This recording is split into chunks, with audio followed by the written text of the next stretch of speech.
एक मोठी बातमी येते बुलढाणा जिल्ह्यातील प्रसिद्ध अशा भेंडवळच्या गट मांडणीचं भाकीत जाहीर करण्यात आलेलं आहे। पाऊस पाण्यासाठी प्रसिद्ध असलेल्या या गट मांडणीत यंदा जून आणि जुलै महिन्यामध्ये कमी पाऊस सांगितलेला आहे, तर ऑगस्टमध्ये अतिवृष्टी आणि सप्टेंबरमध्ये चांगला पाऊस सांगितला आहे। सोबतच देशाचा राजा पाणविडा कायम असल्याने नरेंद्र मोदींच्या खुर्चीला धोका नसल्याचं भाकीत या भविष्यवाणीत वर्तवण्यात आलेलं आहे। तर पृथ्वीला मात्र महापुराचा धोका सांगितला गेलाय।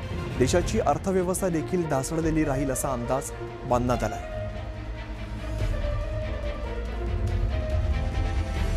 च्या पूर्वसंध्येला ही घटमांडणी करण्यात आली।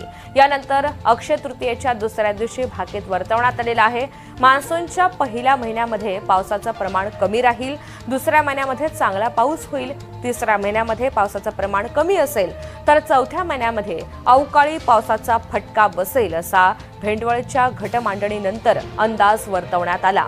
दरम्यान सध्या भारत आणि पाकिस्तानमध्ये तणावाचं वातावरण आहे, त्यामुळे युद्ध होणार का याबाबत सर्वांना उत्सुकता आहे। याबाबत देखील मोठं भाकीत वर्तवण्यात आलं। सीमेवर तणावाची स्थिती राहील असं म्हटलं गेलंय। तसं या महाराजांच्या आशीर्वादानं जे काही मार्गदर्शन होईल त्याच्यावर विश्वास ठेवून पिकाची परिस्थिती हे साधारण राहील, पण बऱ्याचशा ठिकाणी नासाडी होईल।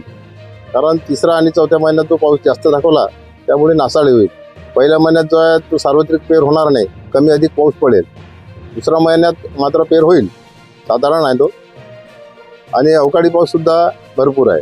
त्यामुळे पीक परिस्थिती जी आहे ही साधारणतः राहील। त्याच्यात तुरीचं पीक, हरभऱ्याचं पीक, गव्हाचं पीक हे चांगले दाखवतात, कपाशीचं पीक पण चांगलं आहे। त्यामुळे थोडा जे महापूर होतील त्यामुळे नदीकाठच्या लोकांना महापुरामुळे असं पृथ्वीचं नुकसान होईल। देशाची आर्थिक परिस्थिती एकूण एवढी फारशी मजबूत राहणार नाही।